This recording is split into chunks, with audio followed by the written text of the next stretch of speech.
ആ ഡാ ബ്ലോഗേഴ്സെ, എന്റെ സബ് സ്ക്രീൻഷോട്ട് എടുത്ത് കണ്ടന്റ് ഉണ്ടാക്കുന്നവന്മാരോടും അവളുമാരോടും ദാ സബിൽ ന്യൂ പിക്ക് ഇടു ആയോ ഇടുക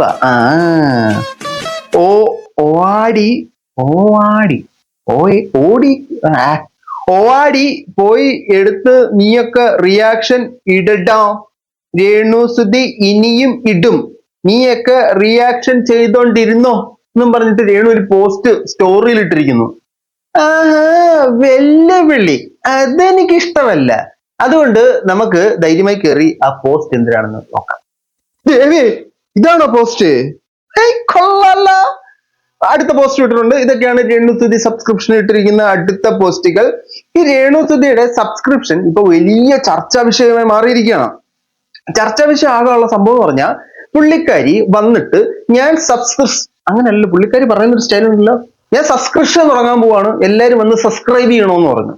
ചിലര് സബ്സ്ക്രൈബ് ചെയ്തു, പുള്ളിക്കാരിയോടുള്ള ഇഷ്ടം കൊണ്ട് ചെയ്തു, കണ്ടന്റിന് വേണ്ടി ചെയ്തു, അല്ല ഇയാൾ എന്തൊരു തേങ്ങ ഈ കാണിക്കുന്നത് എന്ന് കാണാനിട്ട് പലരും സബ്സ്ക്രൈബ് ചെയ്ത സാധനത്തിനെ. അങ്ങനെ സബ്സ്ക്രൈബ് ചെയ്തപ്പോ പുള്ളിക്കാരി ഇടുന്നത് മൊത്തം ഹോട്ട് സാധനങ്ങൾ. ഈ സാധനത്തിന് അതിഭീകരമായ വിമർശനങ്ങൾ ഉയർന്നപ്പോഴത്തേനും രേണുസുതി പറയുന്നത് വലിയ വലിയ സെലിബ്രിറ്റീസ് ഇടുമ്പോ തന്നെ, സെലിബ്രിറ്റീസ് നല്ല പറയുന്നത്, പുള്ളിക്കാരി എന്താ പറയുന്നത്, സെലിബ്രിറ്റി. വലിയ സെലിബ്രിറ്റി ഇടുമ്പോ കുഴപ്പമില്ലല്ലോ, എന്നെ പോലെ കുട്ടി സെലിബ്രിറ്റി ഇടുമ്പോഴാണോ നിനക്കൊക്കെ കുഴപ്പം? രേണുസുതി എന്ത് ചെയ്താലും കുഴപ്പം, എന്താടാ ഇത് എന്നൊക്കെ ചോദിച്ചുകൊണ്ട് രേണു ഒരു പ്രതികരണമായിട്ട് രംഗത്ത് വന്നിരുന്നു. ഓക്കെ, നമുക്ക് രേണു മറ്റൊരു പ്രതികരണം നമുക്കൊന്ന് കാണാം. അത് കണ്ടപ്പോ എനിക്ക് കോമഡി ആയിട്ട് തോന്നി. നിങ്ങൾക്ക് കോമഡി ആയിട്ട് തോന്നുന്നുണ്ടോ നിങ്ങൾ കേട്ടിട്ട് പറ. കയറി അതിന്റെ സ്ക്രീൻഷോട്ട് എടുത്ത് പബ്ലിക്കായിട്ട് തന്നെ റിയാക്ഷൻ ചെയ്യുന്ന കുറെ റിയാക്ഷൻ ഓളികൾക്ക് എല്ലാവർക്കും എതിരെ, ഏത് അവനാണോ അവളാണോ ഇവർക്കെല്ലാം എതിരെ ഞാൻ കേസിന് പോവാണ്, ഞാൻ ഇപ്പം തന്നെ കേസിന് പോകണം, ആർക്കാണ് നഷ്ടപരിഹാരം തരേണ്ടതെന്ന് കോടതി തീരുമാനിച്ചോളും. മനസ്സിലായി? ഏതെങ്കിലും സെലിബ്രിറ്റിയുടെ പെയ്ഡ് സബ്സ്ക്രിപ്ഷൻ എടുത്തിട്ട് രേണു സെലിബ്രിറ്റി ആണെന്നാണ് അപ്പൊ രേണു ഇപ്പോഴും അവകാശപ്പെട്ടുകൊണ്ടിരിക്കുന്നത്. ശരി, അങ്ങനെ ഇരിക്കട്ടെ. അതായത് രേണുവിന്റെ പെയ്ഡ് സബ്സ്ക്രിപ്ഷൻ എടുത്ത് പുറത്തുള്ള, അതായത് സബ്സ്ക്രൈബർ അല്ലാത്ത ആളെ കാണിക്കുന്നതിനെതിരെ രേണുസുതി ആഞ്ഞടിക്കാൻ പോവുകയാണ്. അവർക്കെതിരെ പരാതി കൊടുക്കാൻ പോലീസ് സ്റ്റേഷനിലേക്ക് പോവുകയാണ്. ഈ പോലീസുകാരെ ഇത് കാണിക്കുവോ, അതോ അവര് സബ്സ്ക്രൈബ് ചെയ്ത് കാണണോ? അതായത് അതിന്റെ സെറ്റപ്പ് എങ്ങനെയാ? സബ്സ്ക്രൈബ് ചെയ്യാത്ത ആളുകളെ കാണിക്കുന്നു എന്നുള്ളതാണല്ലോ രേണുവിന്റെ പരാതി. അപ്പൊ ഈ പോലീസുകാര് എങ്ങനെ സബ്സ്ക്രൈബ് ചെയ്ത് കാണും അല്ലെ? അവരുടെ 159 നമ്മൾ മേടിക്കണം, എന്നിട്ട് അവർക്ക് കാണാൻ പറ്റത്തും. അല്ലെങ്കിൽ അവർക്കെതിരെയും കേസ് എടുക്കണ്ടേ? സാറ് സബ്സ്ക്രൈബ് ചെയ്തോണ്ടില്ലേ, സാറിനെതിരെയും ചാർജ് ഷീറ്റ് ഇട് എന്ന് പറയുമോ? സെറ്റപ്പ് എനിക്ക് മനസ്സിലായില്ല കേട്ടോ. എന്തേലും ആട്ടെ, ഇനി രേണു തന്നെ കാണിക്കുവോ? സാറേ ഞാൻ ഇങ്ങനെ നിൽക്കുന്ന ഫോട്ടോ അവൻ എടുത്ത് പുറത്ത് വിട്ട് കേസെട്, എന്റെ പേഴ്സണൽ ഫോട്ടോ ലീക്കായി. പേഴ്സണൽ ഫോട്ടോ എങ്ങനെ ലീക്കായി? അത് ഞാൻ തന്നെ എടുത്ത് സോഷ്യൽ മീഡിയയിൽ ഇട്ട്, അത് അവടുത്ത് പബ്ലിഷ് ചെയ്ത്, അങ്ങനെ കേസ് കൊടുക്കുവോ? അങ്ങനെയൊക്കെ ഒരു കേസ് ഉണ്ടോടെ? ഏണ് ബാക്കി സെലിബ്രിറ്റിയുടെ കാര്യം പറഞ്ഞ് കേൾക്കട്ടെ. സ്ക്രീൻഷോട്ട് എടുത്ത് പബ്ലിക് ആക്കുന്ന ഏതെങ്കിലും ഉണ്ടോ? എന്റെ അല്ലാതെ. അപ്പൊ എന്നോട് മാത്രമാണ് ഇവർക്ക് കടി. ഞാൻ എടുത്തിട്ട് ഈ സ്ക്രീൻഷോട്ട് എടുത്ത് പബ്ലിക് ആക്കുന്ന ഏതെങ്കിലും ഉണ്ടോ? എന്റെ അല്ലാതെ. അപ്പൊ എന്നോട് മാത്രമാണ് ഇവർക്ക് കടി. ഏണുവിനോട് ഇതൊക്കെ ആരാ പറയുന്നത്? സോഷ്യൽ മീഡിയയിൽ paid subscription, subscribed live, membership live എന്നൊക്കെ പറഞ്ഞുകൊണ്ട് കുൽസിതമായിട്ടുള്ള സാധനങ്ങൾ ഇടുന്ന എല്ലാവരും റിയാക്ട് ചെയ്യുന്നുണ്ട്. ഞാൻ ഇന്നലെ പറഞ്ഞിരുന്നു, തമിഴ്നാട്ടിൽ നിന്നുള്ള അറോറ സിംഗുല അവരുടെ എടുത്തിട്ട് നമ്മൾ റിയാക്ട് ചെയ്തിട്ടുണ്ടായിരുന്നു. ഞാൻ ചെയ്തിട്ടില്ല, അതിലൊക്കെ ചെയ്തിട്ടുണ്ടായിരുന്നു. നമ്മൾ നോക്കിക്കറിഞ്ഞാൽ നിങ്ങളുടെ ആത്മാർത്ഥ മിത്രമായിട്ടുള്ള നിമിഷ ബിജുവിന്റെ സബ്സ്ക്രിപ്ഷൻ ലൈവ് എല്ലാവരും എടുത്തിട്ട് റിയാക്ട് ചെയ്യുന്നത് നിങ്ങൾ കണ്ടയാണോ? നിമിഷ ബിജു, പിന്നെന്ത് നിഷാനയോ വേറെ അവരുടെ എടുത്തിട്ട് നമ്മൾ ചെയ്തത് നിങ്ങൾ കണ്ടയാണോ? തുമ്പിയുടെ എടുത്തിട്ട് പല ആൾക്കാരും റിയാക്ട് ചെയ്യുന്നത് നിങ്ങൾ കണ്ടയാണോ? നല്ല കണ്ടന്റ് ഇട്ട് കഴിഞ്ഞാൽ ആ പ്രശ്നമില്ലാത്തേ. അതിനകത്ത് വന്ന് കുൽസിത കണ്ടന്റുകൾ ഇടുന്നു എന്ന് നാട്ടുകാർക്ക് തോന്നുമ്പോഴാണ് എടുത്ത് വെച്ച് നാട്ടുകാർ നാല് പറയുന്നത്. ഓക്കെ, ബാക്കിയേക്കാം. ഞാൻ തീർത്തു കൊടുക്കാം. കാരണം സബ്സ്ക്രിപ്ഷൻ ചെയ്തവരൊക്കെ മണ്ടന്മാരാകത്തില്ലേ? അപ്പം നിങ്ങൾ എന്താ ഉദ്ദേശിച്ചത്? ഞാൻ ഇപ്പം സ്റ്റേഷനിലോട്ട് പോവാണ്, ബാക്കി നമുക്ക് അവിടെ വെച്ച് കാണാം. ഓക്കെ, സ്റ്റേഷനിലോട്ട് പോവാണ്, അവിടെ വെച്ച് കാണാന്ന് പറഞ്ഞു. പക്ഷെ അവിടെ വെച്ച് കണ്ടില്ല. എനിക്ക് വേറൊരു സംശയം ഇതിനകത്തുണ്ട്. എനിക്ക് അതിഭീകരമായ സംശയം. രേണുവിനെ സബ്സ്ക്രൈബ് ചെയ്തവരുടെ എണ്ണം എന്ന് പറയുന്നത് ഒരു 800 ആണ്. നമുക്കൊരു അപ്രോക്സിമേറ്റ്ലി 600 എന്ന് വെക്കാം. 600 പേര് രേണുവിന് 189 രൂപ, 49 രൂപ മുതൽ 189 രൂപ വരെ കൊടുത്ത് സബ്സ്ക്രൈബ് ചെയ്തു. കറക്റ്റ് ആണേ? അപ്പോ ഇതില് ആരാണ് ഈ സാധനം ഈ ബ്ലോഗേഴ്സിന് കൊടുക്കുന്നതെന്ന് അറിയില്ല. അതായത് രേണുവിന്റെ സാധനത്തിൽ നിന്ന് സ്ക്രീൻഷോട്ട് പോകുന്നുണ്ട്. അപ്പൊ 189 രൂപ തന്ന എല്ലാവരുടെയും പേര് കേസ് കൊടുക്കുവോ? 189 രൂപയ്ക്ക് എന്റെ സാധനം നീ മേടിച്ചോ, നീ കൊണ്ടുക്കോ എന്ന് പറഞ്ഞ് തന്നിട്ട് എന്റെ സാധനം തിരിച്ചിട് എന്ന് പറയുന്ന ഒരു സെറ്റപ്പ് ആണല്ലോ ഇത്. അപ്പോ 159 രൂപ നിങ്ങൾക്ക് തരികയും വേണം, അതിന്റെ പേര് നിങ്ങൾ തരുന്ന കേസും മേടിക്കണം, ഇല്ലയോ? Very nice, very marvellous. ബാക്കിയേക്കാം. ആൾക്കാരുടെ വയറൊക്കെ കാട്ടിയുള്ള ഷൂട്ടൊക്കെ നടക്കാറുണ്ട്. വയറ് അപ്പം ഈ രേണുവിനോട് വയറിന്റെ കാര്യം ചോദിച്ചപ്പോഴത്തേക്കും രേണു മറ്റേ ഭിത്തി കൂടെ പോകുന്ന മറ്റേ വയറാന്ന് വിചാരിച്ചു. ആ വയറാന്ന് മനസ്സിലാക്കിയതില്ല. White natural acting. ഈ അഭിനയ ആൽബങ്ങളിൽ തന്നെ ആൽബം എന്ന് പറയാൻ പറ്റത്തില്ലല്ലോ. നിങ്ങളുടെ പുറത്ത് വരുന്ന മറ്റേ യൂട്യൂബിൽ വരുന്ന സുജാപ്പിയിൽ കാണിച്ച കുറച്ചും കൂടെ നല്ലതന്നെ. ഇതിന്റെ വയറ് കാണുമ്പോഴാണ് ആൾക്കാർക്ക് കുറച്ചുകൂടി പ്രശ്നങ്ങൾ. കുശുമ്പ് കയറിയിട്ടാണ് ഇവർക്കൊന്നും അത് കിട്ടത്തില്ലല്ലോ, ഇതില്ലല്ലോ, അതുകൊണ്ട് കുശുമ്പ്. വയറോ? ഇവർക്കൊന്നും വയറില്ലയോ? അതെ, നമ്മൾ കഴിക്കുന്ന ആഹാരം നേരെ നമ്മുടെ ചെറുകുടലും വൻകുടലും ഞങ്ങളുടെ ഇവിടെ ഫിറ്റ് ചെയ്തേക്കുക. ഇങ്ങനെ ഇറങ്ങി ഇങ്ങനെ ചെറുകുടലിൽ കയറി ഇങ്ങനെ വൻകുടലിൽ കയറി ഇതിലെ പ്ലക്സ് എന്ന് പറഞ്ഞ് പുറത്തോട്ടങ്ങ് പോകും. നമുക്കൊന്നും വയറില്ല. രേണുവിന് മാത്രമേ വയറുള്ളൂ. ശരി, ഒരു ജാൻ വയറിന് വേണ്ടിയിട്ടുള്ള പ്രകടനമാണ് നിങ്ങൾ കണ്ടുകൊണ്ടിരിക്കുന്നത്. കാണാം. ഇന്നലെ ഒരു ട്രോള് കണ്ടായിരുന്നു, തമന്നന്റെ വയറെന്ന് പറഞ്ഞിട്ട്. എടാ, ഇതൊക്കെ നീയൊക്കെ സ്വന്തമായിട്ട് ചോദിക്കുന്നതാണോ അത് നിന്നെ കൊണ്ടൊക്കെ ചോദിപ്പിക്കുന്നതാണോ? മനസാക്ഷി ഉണ്ടോ ഇങ്ങനത്തെ ഒരു ചോദ്യമൊക്കെ ചോദിക്കാൻ? ഇത് കേട്ട് കഴിഞ്ഞാൽ തമന്നെ അവിടെ പോയി തലതല്ലി ചാവത്തില്ലൂടെ? ഇതൊരു ചോദ്യം വേണം ചോദിക്കുന്നത്. പാവം തമന്ന, ബാക്കി പറ. ജീവിക്കുന്ന എന്തിനു വേണ്ടിയിട്ടാണ്? പൈസ വേണം. പൈസ ഇല്ലാതെ ഒരു രക്ഷയില്ല. ഞാനൊക്കെ 6 മാസം ആയതേ ഉള്ളൂ. ഞാൻ ഇവിടെ ഒരു സ്റ്റേജിൽ എത്തിയിട്ട് 6 മാസം, കറക്റ്റ് 6 മാസമായി. അപ്പം നമ്മളെല്ലാം ആഗ്രഹിക്കുന്നത് നമുക്ക് പൈസ വേണം, പൈസ ഉണ്ടെങ്കിലേ ജീവിക്കാൻ പറ്റത്തുള്ളൂ, പൈസ ഉണ്ടെങ്കിലേ ജീവിക്കാം എന്ന് പറഞ്ഞ് കോടികൾ ഉണ്ടാക്കാൻ അങ്ങനല്ല. നമ്മൾ നല്ല രീതിയിൽ ഉണ്ടാക്കാം. നമുക്ക് എന്താണ് എങ്ങനെ ഉണ്ടാക്കണം?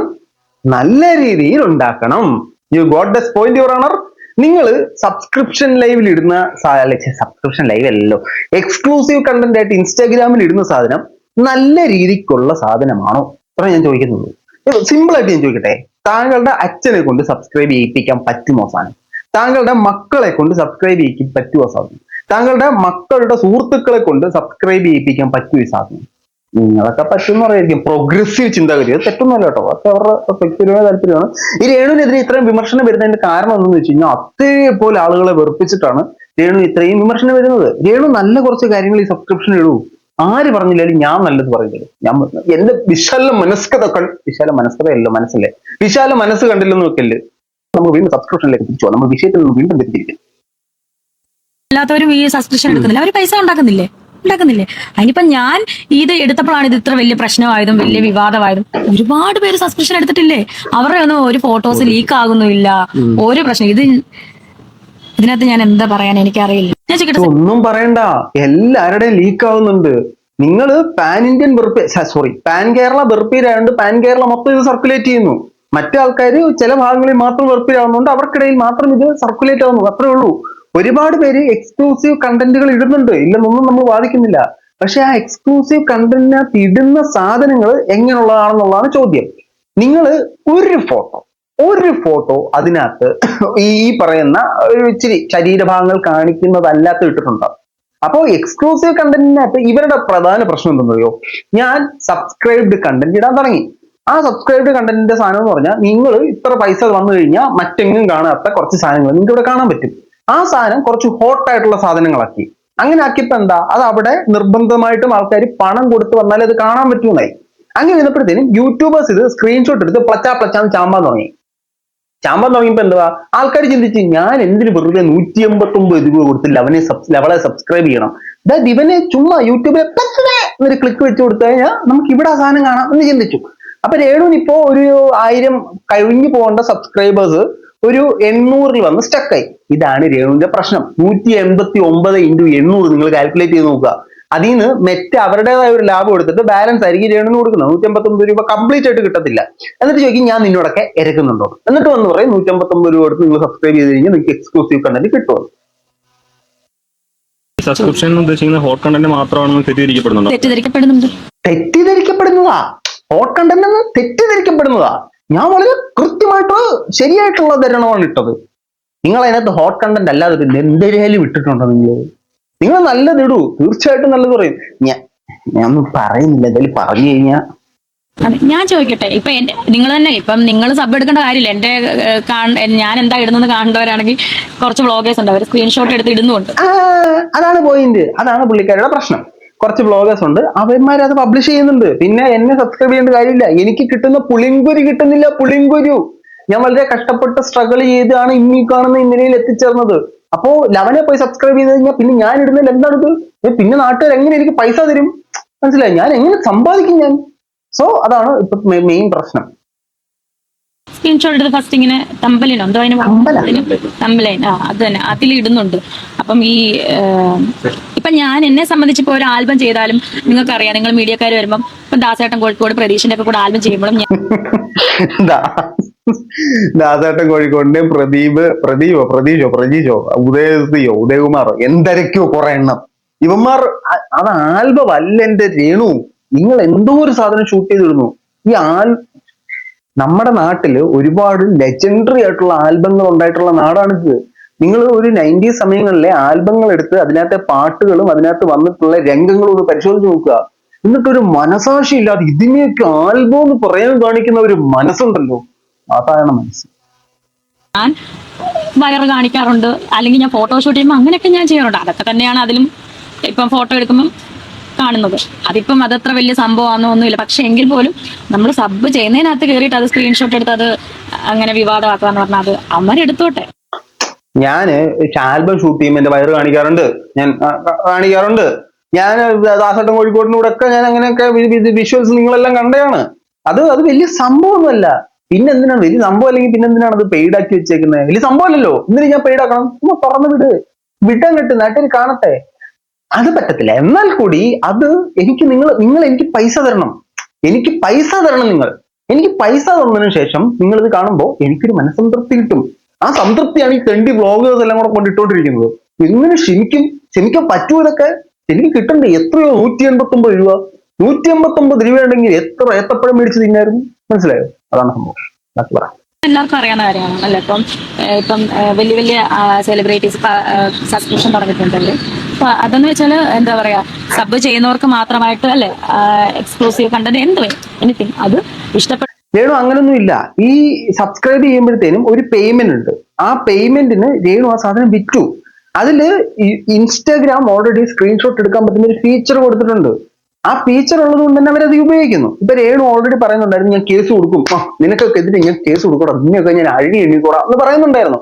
രേണു മനസ്സിലാക്കേണ്ട ഒരു കാര്യം, രേണു ചെന്നിട്ട് പോലീസിന് എങ്ങനെ കാണിക്കും? ഈ സാധനം സാറേ ഞാൻ സോഷ്യൽ മീഡിയയിൽ ഇട്ടത്, അവനെടുത്ത് അവന്റെ സോഷ്യൽ മീഡിയ ഇട്ടു. എങ്ങനെ രേണു അത് കേസ് കൊടുക്കുന്ന പറയുന്നത്? ശരി, അങ്ങനെ കേസ് കൊടുത്താൽ തന്നെ ഈ വ്ളോഗേഴ്സ് തിരിച്ചൊരു ഇൻഡാസ് വെച്ച് തരും. സെക്ഷൻ IT ആക്ട് സെക്ഷൻ 67 പ്രകാരം IT ആക്ട് പ്രകാരം ഈ പറയുന്ന സെക്ഷൽ കണ്ടന്റ് പബ്ലിഷ് ചെയ്തു അല്ലെങ്കിൽ ന്യൂഡിറ്റി പബ്ലിഷ് ചെയ്തു എന്ന് പറഞ്ഞാൽ നിങ്ങൾക്കെതിരെ കേസ് വരും. അത് പബ്ലിഷിങ് തന്നെ ഇല്ലേ സാധനം?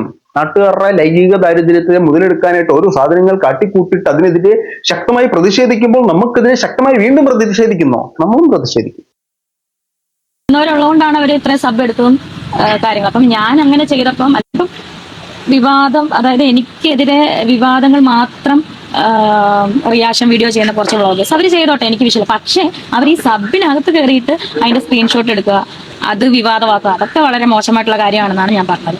പിന്നെ നമ്മൾ എത്രയൊന്നും കൊണ്ടാണ് പറയുന്നത്, പറഞ്ഞിട്ടും ഒരു ഇതും ഇല്ലെങ്കിൽ എന്താ ചെയ്യുക? കാരണം ഇന്നും എനിക്കൊരു മെസ്സേജ് സബ് ചെയ്ത ഒരു ആളുടെ മെസ്സേജ് വന്നു, ചേച്ചി അങ്ങനെയാണെങ്കിൽ ഞങ്ങളൊക്കെ സബ് ചെയ്തിട്ട് എന്താ, ഞങ്ങളൊക്കെ പൈസ മുടക്കിയിട്ട് അതിനെന്താ? ഇതാണ് വൈനോട്ട്. അത് മാത്രമാണ് രേണുവിന്റെ വിഷയം. അല്ലാതെ നമ്മളത് എടുത്തോണ്ട് പോകുന്നതോ ഈ സാധനം റീച്ച് ഉണ്ടാക്കുന്നതോ പ്രൊമോഷൻ ചെയ്യുന്നതോ ഒന്നുമല്ല രേണുവിന്റെ പ്രശ്നം. രേണു ആദ്യത്തെ ദിനം വന്നിട്ട് എനിക്ക് ഫ്രീ പ്രൊമോഷൻ തരുന്നതിന് നിനക്കെല്ലാം ഞാൻ നന്ദി പറയുന്നു, എനിക്ക് നീയൊക്കെ ഫ്രീ ആയിട്ട് പ്രൊമോഷൻ ചെയ്യാണ്, അത് ഭയങ്കര റീച്ചായി എന്ന് പറഞ്ഞ രേണു അടുത്ത ദിവസം വന്നിട്ട് എന്റെ റബ്ബ് എടുത്തു കഴിഞ്ഞാൽ നിന്നെയൊക്കെ ഞാൻ അഴി എണ്ണിക്കും എന്ന് പറയുന്നതിന്റെ പിന്നിലെ കാരണം ഇതാണ്. ഓരോ ആൾക്കാരും വന്ന് പുള്ളിക്കാരോട് പറഞ്ഞു തുടങ്ങി, നമ്മൾ എന്തിന് നിങ്ങൾക്ക് 150 രൂപ തരണം, അതായത് അവന്മാരുടെ ചാനലിൽ സബ് ചെയ്ത് കഴിഞ്ഞാൽ സാധനം ഫ്രീ ആയിട്ട് കാണാം, അതുകൊണ്ട് രേണു ഇനി മുതൽ പൈസ തരാൻ താല്പര്യമില്ല എന്ന് പറഞ്ഞു തുടങ്ങി. അതാണ് രേണുവിന്റെ പ്രശ്നം. പല തുള്ളി പെരുവെള്ളമാണ്. 189 അല്ലെങ്കിൽ 180 പോട്ട് 150 ഇൻറ്റു ഈ പറയുന്ന 800 നിങ്ങളൊന്ന് ഗുണിച്ചു നോക്കി. അപ്പൊ ആ പേയ്മെന്റ് അങ്ങ് പോയി കിട്ടുകയാണ്. ലക്ഷങ്ങളാണ് പുള്ളിക്കാരിക്ക് വരുന്നത്, പോകാൻ പോകുന്നത്. അതുകൊണ്ടുള്ള ഇതാണ് നിങ്ങൾ കണ്ടത്. ഇതെല്ലാം അവരെ എക്സ്ക്ലൂസീവ് ആണെന്ന് പറഞ്ഞിട്ട് അവരെ സ്ക്രീൻഷോട്ട് എടുത്ത് പുറത്ത് വിടുവല്ലേ ചെയ്യാൻ. കേൾക്കുമ്പോൾ എനിക്ക് വിഷമമുണ്ട്, പക്ഷെ ഒന്നും ചെയ്യാൻ നിവൃത്തിയില്ല. ഞാൻ ഈ സാധനത്തിനെതിരെ പ്രതികരിക്കുന്നതിന്റെ അർത്ഥം, ഇപ്പൊ ഇന്നലെ ഒരുപാട് ആൾക്കാർ ഞാനാണ് ഇത് പുറത്തുവിടുന്നത്, എന്റെ പേര് ഞാനാണ് ഇത് പുറത്തുവിടുന്നത് എന്ന് പറയുന്നുണ്ടായിരുന്നു. ഞാൻ ഇതിനെതിരെ പ്രതികരിക്കാൻ എനിക്ക് വ്യക്തമായ കാരണങ്ങളുണ്ട്. പല ആൾക്കാരും എന്റെ എത്തിക്സിന് ഇത് പുറത്തുവിടുന്നത് ശരിയല്ല എന്നൊക്കെ പറയുന്നുണ്ടായിരുന്നു. ഓക്കെ ഫൈൻ, നിങ്ങളുടെ എല്ലാ തീരുമാനങ്ങളും ഞാൻ അംഗീകരിക്കുന്നു, എനിക്ക് അതിനോടെല്ലാം റെസ്പെക്ട് ഉണ്ട്. ഞാൻ ഇത് പുറത്തുവിടാനുള്ള കാരണം, നമ്മുടെ നാട്ടില് ആവശ്യത്തിലധികമുള്ളതും പണമാണ്, നമ്മുടെ കയ്യിൽ ഇല്ലാത്തതും പണമാണ്. അപ്പൊ പണത്തിന് വേണ്ടിയിട്ട് പല ആൾക്കാരും പല മാർഗങ്ങളും സ്വീകരിക്കാറുണ്ട്. ഇന്ന് നിങ്ങൾ കാണിക്കുന്ന പല സീരീസുകളിലും പല ആളുകളും ഈ ഒരു മേഖലയിലേക്ക് ഈ കുൽസിത മേഖലയിലേക്ക് ഇറങ്ങിയതിന്റെ പ്രധാന കാരണം പറയുന്നത് എന്താ? മക്കളെ പഠിപ്പിക്കാൻ വേണ്ടി, സാമ്പത്തികം ഇല്ലാത്തതിന് വേണ്ടി, കടബാധ്യതകളിൽ നിന്ന് രക്ഷപ്പെടാൻ വേണ്ടി എന്നൊക്കെയാണ് ആൾക്കാർ പറഞ്ഞുകൊണ്ടിരിക്കുന്നത്. നാളെ ഈ സാധനങ്ങളൊക്കെയാണ് നമ്മുടെ വളർന്നു വരുന്ന തലമുറ കണ്ടുകൊണ്ടിരിക്കുന്നത്. അവര് നോക്കുമ്പോ എന്താ, രേണു എക്സ്ക്ലൂസീവ് കണ്ടന്റ് തുടങ്ങി കുറച്ച് ഇച്ചിരി സെസ്കി ആയിട്ടുള്ള സാധനങ്ങൾ കാണിച്ചപ്പോഴത്തേനും രേണുവിന് ഇഷ്ടം പോലെ കാശ് കിട്ടി, ലക്ഷങ്ങൾ കിട്ടി, നമുക്കും കാണിക്കാം, കുറച്ച് കാശ് മേടിക്കാം എന്ന് ചിന്തിച്ചു കഴിഞ്ഞാൽ നമ്മുടെ വീട്ടിലെ ഇന്ന് കാണുന്ന പുതിയ തലമുറയിലെ പല പെൺകുട്ടികളും ഈ സാധനം കാണിച്ചു തുടങ്ങും. എന്ത് ചെയ്യും? നിങ്ങൾ ചിന്തിച്ചു നോക്ക്. നിങ്ങളുടെ വീട്ടിലുള്ള ഒരു കൊച്ച് നാളെ മുതൽ ഞാൻ സബ്സ്ക്രിപ്ഷൻ സാധനം തുടങ്ങാൻ പോവാന്ന് പറഞ്ഞ് ഇച്ചിരിക്കെ കാണിച്ചുകൊണ്ടിരിക്കുക നിങ്ങൾ സഹിക്കുമോ? വരും തലമുറയ്ക്ക് വേണ്ടിയിട്ടാണ് ഞാൻ ഇതിനെതിരെ സംസാരിക്കുന്നത്. രേണു നല്ല സാധനം കിട്ടും, എനിക്കൊരു യാതൊരു പ്രശ്നമില്ല. രേണുവിന് മോശം സാധനം ഉണ്ടോ? യാതൊരു പ്രശ്നം എനിക്കില്ല. രേണുവിന് മോശം സാധനം ഉണ്ടെങ്കിൽ രേണു മോശം സാധനം ഇടാം, അത് രേണുവിന്റെ വ്യക്തിപരമായ സാധനമാണ്. രേണുവിനെതിരെ പ്രതികരിക്കുന്നത് ഇത് അധാർ വെറുപ്പീരാണ്. നിങ്ങൾ ഈ സബ്സ്ക്രിപ്ഷന് മാത്രം ഒതുങ്ങി കഴിഞ്ഞാൽ ഒരു പ്രശ്നമില്ല, ഞാൻ ഈ സാധനത്തിൽ നിന്ന് പിൻവലിയും. ഇത് സബ്സ്ക്രിപ്ഷൻ അതിനകത്ത് നിങ്ങളുടെ ആൽബം ഷൂട്ട് എന്ന് പറഞ്ഞുകൊണ്ട് കുറെ സാമാനങ്ങൾ അതിനകത്ത് സോഷ്യൽ മീഡിയ തുറക്കാൻ പറ്റാത്തൊരു അവസ്ഥ വന്ന് അമ്മാതിരി വെറുപ്പിച്ചുകൊണ്ടാണ് ആൾക്കാർ നിങ്ങൾക്കെതിരെ നിൽക്കുന്നത്. ഇപ്പോഴും നിങ്ങൾ വെറുപ്പിലാണ്. നിങ്ങൾ വളരെ സഭ്യമായിട്ട് എന്റെ സബ്സ്ക്രിപ്ഷൻ സാധനമാണ്, നിങ്ങൾ എടുക്കരുത്, അത് ഞാൻ ഇവർക്ക് വേണ്ടി മാത്രം കൊടുത്തിരിക്കുന്നതാണെന്ന് പറഞ്ഞു കഴിഞ്ഞാൽ കുഴപ്പമില്ല. അതിന് പകരം എടാ ബ്ലോഗറെ എന്നൊക്കെ പറഞ്ഞു കഴിഞ്ഞാൽ ആൾക്കാർ തിരിഞ്ഞിരിക്കും. നിങ്ങൾ ചിന്തിക്കുന്ന പോലെ പേടിച്ചു പോകുന്നവരല്ല ഇവരാരും. ഓക്കെ, രണ്ടു നിറയുള്ള ഒരു സ്റ്റേറ്റ്മെന്റ് കേട്ടാൽ ഓഫീസറുമായിട്ട് പ്രണയത്തിലൊന്നുമല്ല. അങ്ങനെ ഒരാളുണ്ട്, എൻ്റെ ഫാനാണ്. ആള് ഫാൻ എന്ന് പറഞ്ഞപ്പോൾ ഇവളായ എന്താണ് അതൊന്നും എനിക്കറിയത്തില്ല. ആളുമായിട്ട് നല്ല ഫ്രണ്ട്ഷിപ്പിലാണ്, വല്ലപ്പോഴും ആണ് മെസ്സേജ് പോലും അയക്കാറുള്ളത്. പ്രണയത്തിലൊന്നും ആയിട്ടൊന്നുമില്ല. ഇത് രേണു റാസൽ ഖൈമയിലെ ആ വലിയ വീട്ടിലേക്ക് ഇത് ഉദ്ഘാടനത്തിന് പോവുകയാണ്. അപ്പോ ഓൾറെഡി പറയുന്നുണ്ടായിരുന്നു റാസൽ ഖൈമയിൽ ഏതൊരു കുക്കോ പട്ടാളക്കാരനോ ആരാണ്ട് രേണുവിനെ കാത്തുകോത്തിരിക്കുന്നുണ്ടെന്നുള്ളത്. ആ പട്ടാളക്കാരൻ ആരാണെന്നുള്ളതാണ് ഇപ്പൊ ചോദ്യം. അപ്പൊ രേണു പറയുന്നു അങ്ങനെ ഒരു പട്ടാളക്കാരനുണ്ട്, പക്ഷെ ആ പട്ടാളക്കാരൻ എന്റെ ഒരു ഫാനാണ്, എനിക്ക് മെസ്സേജ് അയക്കാറുണ്ടെന്ന്. ഈ ചോദിക്കുന്ന നാറുകൾക്ക് എങ്ങനെ മനസ്സിലായി ഈ പട്ടാളക്കാരനുണ്ടെന്നുള്ളത്? രേണു ചോദിപ്പിച്ച ചോദ്യങ്ങളാണ്. ചില കൂതറ ചാനലുകളെ കൊണ്ട് അല്ലെങ്കിൽ നല്ല ചാനലുകളെ കൊണ്ട് രേണു ചോദിപ്പിച്ച ചോദ്യങ്ങളാണ്. അപ്പൊ രേണു തന്നെ ഇട്ട് കൊടുത്തതാണ് ഒരു പട്ടാളക്കാരുണ്ടോ ചോദിക്കണം കേട്ടോ, ചോദിക്കണം. ഇത് നിങ്ങളുടെ പേഴ്സണലായിട്ട് നിങ്ങളുടെ ഫോണിനകത്ത് പേഴ്സണലി നിങ്ങളുടെ ഒരു ഫാൻ മെസ്സേജ് അയച്ചത് എങ്ങനെ മീഡിയക്കാർക്ക് അറിയും? എങ്ങനെയാണ് നമ്മളിലേക്ക് ഇട്ട് കൊടുത്തിട്ട് നമ്മളെ ഒരുമാതിരി വട്ട് കളിപ്പിക്കില്ല കേട്ടോ. അത് തിരിച്ച് നല്ല തട്ട് കിട്ടുമെന്നും കൂടെ മനസ്സിലാക്കുക. ഇതൊക്കെയാണ് രേണു സുധിയുമായിട്ട് ബന്ധപ്പെട്ട പുതിയ വിഷയങ്ങൾ. നിങ്ങളുടെ അഭിപ്രായം തീർച്ചയായിട്ടും കമന്റ് ബോക്സിൽ കമന്റുകളായി രേഖപ്പെടുത്താൻ പറ്റും.